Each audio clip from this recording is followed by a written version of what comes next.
Elle se déplace du côté court au côté jardin pour couvrir tous les angles de la nouvelle.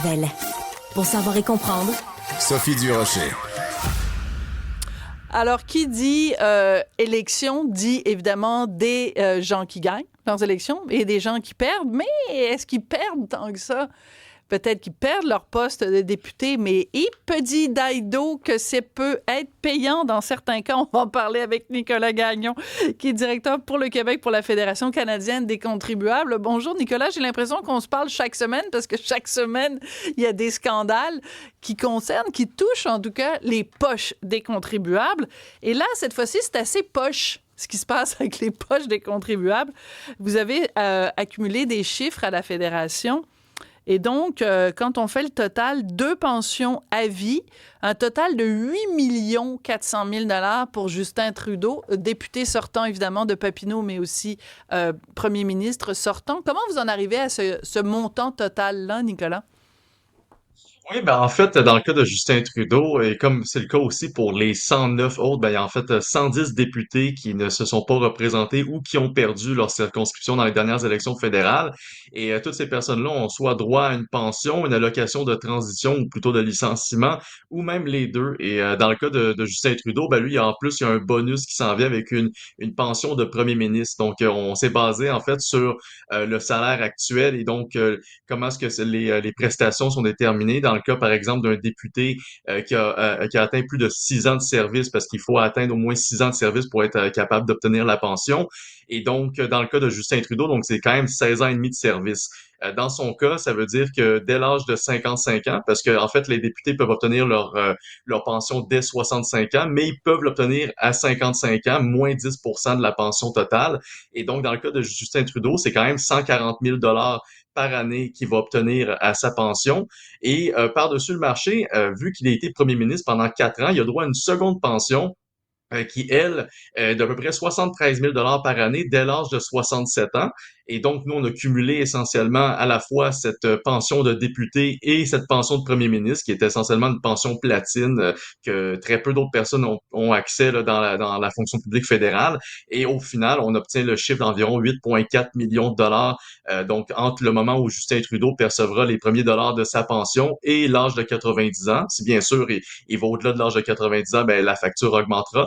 Et il faut aussi considérer que ça, c'est un estimé parce que les pensions des élus sont bien sûr ajustées à Indexé, l'inflation, donc voilà. ça pourrait augmenter exactement. Elles sont indexées. Alors, c'est intéressant parce que, mettons que vous nous écoutez et que vous êtes travailleur autonome, ça veut dire que pour avoir l'équivalent de ce cas, Monsieur Trudeau, il faudrait que vous ayez en ce moment dans votre REER 8,4 millions de dollars. Parce que dans le fond, c'est comme une espèce de rente pour le restant de ses jours jusqu'à 90 ans.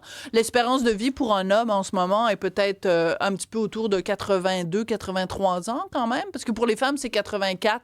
Pour les hommes, c'est toujours un petit peu moins. Mais mettons qu'ils vivent jusqu'à 90 ans. Donc, il aurait tous ces sous-là. Pourquoi vous avez sorti ces chiffres-là? Parce que vous l'avez sorti évidemment pour Justin Trudeau, mais pour les autres députés également. Pourquoi vous sortez ces prix-là? Qu'est-ce qu'il y a de scandaleux là-dedans, Nicolas? Parce qu'on pourrait dire, M. Trudeau, c'est noble. Il a été donc au service de la population canadienne pendant toutes ces années-là. Il a bel et bien le droit, à partir de 55 ans, de se reposer. C'est tout à fait normal. Qu'est-ce que vous répondriez à quelqu'un qui vous dirait ça? En contrepartie, ce sont quand même les contribuables qui payent. Et dans l'ensemble, qu'on prend juste les 110 députés qui dans le fond, qui ont soit perdu ou qui ne se représentent pas. Dans le cas en fait, qu'on prend l'ensemble des pensions cumulées jusqu'à l'âge de 90 ans, en fait, le montant devient beaucoup plus important. On parle de 187 millions de dollars en pension que ces personnes-là pourront Mhm. percevoir dès qu'ils auront atteint l'âge pour le faire, et ça jusqu'à l'âge de 90 ans, bien sûr. Donc, c'est énormément d'argent. Il faut dire, comme je disais au départ, ça prend seulement 6 ans de service pour être en mesure d'avoir droit à cette pension-là, ce qui est quand même un privilège auquel très peu de personnes dans la société civile ont accès. Il faut rappeler que dans les entreprises privées à travers le Canada, il y a seulement environ 22,5% des Canadiens qui ont une pension qui est payée par leur employeur, alors que dans le cas de la Chambre des communes, ben, c'est une pension qui est, en plus du salaire, qui est payée par les contribuables, et aussi une pension qui est en très grande partie payée par les contribuables. Et donc, seulement 6 ans pour obtenir une pension à vie, c'est quand même énorme. Dans le cas de Justin Trudeau, ben c'est pire, c'est qu'on lui donne une pension platine quand même de 73 000 seulement parce qu'il a été premier ministre.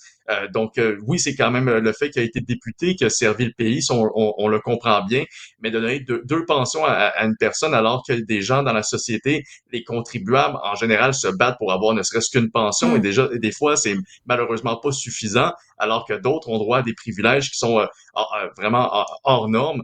Donc, on espère en fait que s'il y a vraiment une conscience à Ottawa présentement quant à la rigueur, quant à la gestion des finances publiques, ben, que ce ménage-là commencerait par le haut de la pyramide. Donc, on s'attaque à cette fameuse pension platine des premiers ministres, qu'on s'attaque à ces allocations de transition qui sont très importantes parce que même les députés qui n'ont pas remporté leur circonscription et qui n'ont pas fait 6 ans de service ont quand même droit à une allocation de transition qui est l'équivalent d'environ 50% de leur salaire. Et Ouais. par-dessus le marché, ils ont aussi une allocation qui leur permet jusqu'à 15 000 de facturer des cours et des formations qui leur permettent de comment dire, de se recycler en fait sur le marché Réorienter, du oui. travail.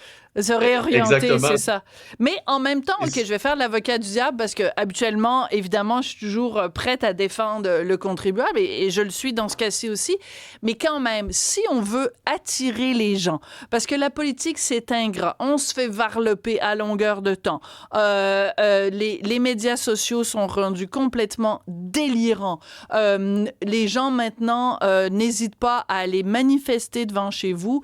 Il y a des crinqués comme Eve Angler qui s'en va, tu sais, devant les élus. Il l'a fait à Mélanie Joly, il l'a fait à Madame Gainey. Enfin bref, tu sais, être un député fédéral et a fortiori être un ministre, c'est pas un pique-nique. Il faut que la rétribution, pardon, qu'elle soit conséquente, là.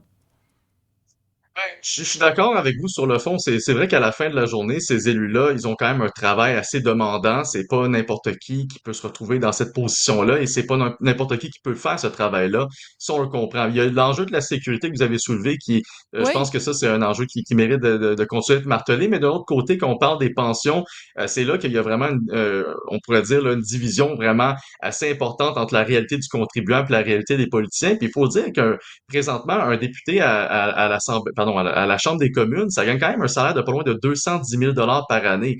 Et à oui. chaque 1er avril, le salaire est ajusté à la hausse en fonction de la moyenne des augmentations salariales observées dans les 500 plus grandes entreprises au Canada. Non seulement ils ont des augmentations de salaire à répétition, faut dire que depuis 2015 seulement, le salaire d'un député a augmenté de 30 000 comme ça en catimini, sans qu'il y ait un seul vote qui ait lieu. Donc, les députés ont quand même droit à des bonnes conditions de Mm. salaire, des bonnes conditions de travail, malgré, oui, les questions de sécurité qui peuvent survenir, mais à la fin, ils sont quand même dans des conditions qui sont bien au-delà de celles auxquelles les contribuables ont droit, et ce sont les contribuables qui payent à la fois leur salaire, leur pension, les allocations et tout le kit.